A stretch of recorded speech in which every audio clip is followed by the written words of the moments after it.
Hey all welcome back to one more mini vlog guys. ಇಲ್ಲಿ ನಾನು street ಅಲ್ಲಿ ನಡೀತಾ ಬರ್ತಿರ್ಬೇಕಾದ್ರೆ ನನಗೆ ಇಲ್ಲಿ ಬ್ಯೂಟಿಫುಲ್ ಆಗಿ ಒಂದು ಕಲೆಕ್ಷನ್ ಕಾಣಿಸ್ತು. ಅದೇನು ಅಂದ್ರೆ ಸಿಗಾರ್ ಹೋಲ್ಡರ್ಸ್ ತುಂಬಾ ಎಸ್ಥೆಟಿಕ್ ಆಗಿ, ಇದೆಲ್ಲ ಹ್ಯಾಂಡ್ ಮೇಡ್ ಸಿಗಾರ್ ಹೋಲ್ಡರ್ಸ್. ತುಂಬಾ ಬ್ಯೂಟಿಫುಲ್ ಆಗಿತ್ತು ಇದೆಲ್ಲ ಕಲೆಕ್ಷನ್. ತುಂಬಾ ಕಷ್ಟ ಇದನ್ನೆಲ್ಲ ಮಾಡೋದು, ಬಟ್ ಒಂದಕ್ಕಿಂತ ಒಂದು ತುಂಬಾ ಬ್ಯೂಟಿಫುಲ್ ಇತ್ತು. ನಾಟ್ ಜಸ್ಟ್ ಸಿಗಾರ್ ಹೋಲ್ಡರ್ಸ್, ಅಲ್ಲಿ ಹ್ಯಾಂಡ್ ಕ್ರಾಫ್ಟೆಡ್ ಬ್ರೇಸ್ಲೆಟ್ಸ್ ಆಗಿರ್ಬೋದು, ಹೇರ್ ಪಿನ್ಸ್ ಆಗಿರ್ಬೋದು, ಎಲ್ಲಾನು ಒಂದಕ್ಕಿಂತ ಒಂದು ತುಂಬಾ ಅಂದ್ರೆ ತುಂಬಾ ಚೆನ್ನಾಗಿತ್ತು.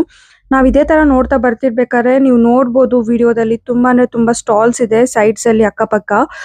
ಎಲ್ಲಾದ್ರಲ್ಲೂ ಒಂದೇ ತರ ಪ್ರಾಡಕ್ಟ್ಸ್ ಸಿಗುತ್ತೆ ನಮ್ಗೆ. ಬೇಸಿಕಲಿ ಒಂದಕ್ಕಿಂತ ಒಂದು ಏನು ಅಷ್ಟೊಂದು ಡಿಫ್ರೆನ್ಸ್ ಇರೋದಿಲ್ಲ. ಅದಾದ್ಮೇಲೆ ಜಸ್ಟ್ ಲೈಕ್ ನಮ್ ಚಿಕ್ಕಪೇಟ್, ಯಾಕೆಂದ್ರೆ ಅಲ್ಲಲ್ಲಿ ಸ್ಮಾಲ್ ಸ್ಮಾಲ್ ಸ್ಟಾಲ್ಸ್ ಇರುತ್ತಲ್ಲ ಚಿಕ್ಕಪೇಟಲ್ಲೂ, ಇಲ್ಲಿನೂ ಹಾಗೆ ಇತ್ತು. ಇದನ್ನೆಲ್ಲ ನಾನು ನೋಡ್ತಾ ನೆಕ್ಸ್ಟ್ ಬಂದಿದ್ದು ಬುಕ್ ಶಾಪ್ಗೆ ಏನಕ್ಕೆ ಅಂದ್ರೆ ನಾನು ಇಂಡಿಯಾದಿಂದ ಇಲ್ಲಿಗೆ ಬರ್ಬೇಕಾದ್ರೆ ಚಿಂಚಿಗೆ ಡ್ರಾಯಿಂಗ್ ಬುಕ್ಸ್ ಏನು ತಂದಿಲ್ಲ.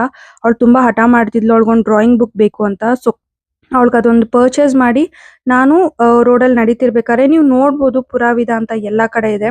ಪುರಾವಿದ ಅಂದ್ರೆ ಏನು ಅಲ್ಲ, ಸಿಂಪಲ್ ಲೈಫ್ ಅಥವಾ ಪ್ಯೂರಿಟಿ ಆಫ್ ಲೈಫ್ ನ ಇಂಡಿಕೇಟ್ ಮಾಡುತ್ತೆ ಪುರಾವಿದ ಅನ್ನೋ ವರ್ಡ್. ಮೇನ್ಲಿ ಕೋಸ್ಟರಿಕನ್ಸ್ಗೆ ಅದೊಂದು ಸ್ಲೋಗನ್ ಆಗಿರುತ್ತೆ. ಯಾಕೆ ಅಂದ್ರೆ ಅವ್ರು ತುಂಬಾ ಹ್ಯಾಪಿ ಆಗಿರ್ತಾರೆ. ಟಾಪ್ 10 ಹ್ಯಾಪಿಯೆಸ್ಟ್ ಕಂಟ್ರೀಸ್ ಅಲ್ಲಿ ಕೋಸ್ಟರಿಕಾ ಅಂಡರ್ 10 ಅಲ್ಲಿ ಇರುತ್ತೆ. Like may be 5th place ಅಲ್ಲೋ 6th ಪ್ಲೇಸ್ ಅಲ್ಲೋ ಇದೆ. ಅವರ ಪ್ಯೂರಿಟಿ ಆಫ್ ಲೈಫ್ ಅಂಡ್ ಅವ್ರ ಹ್ಯಾಪಿ ಲೈಫ್ ನ ಇಂಡಿಕೇಟ್ ಮಾಡುತ್ತೆ ಪುರಾವಿದ ಅನ್ನೋ ವರ್ಡ್.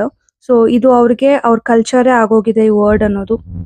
ಎಲ್ಲಾ ಕಡೆನೂ ಇದನ್ನೇ ಬರ್ದಿರ್ತಾರೆ.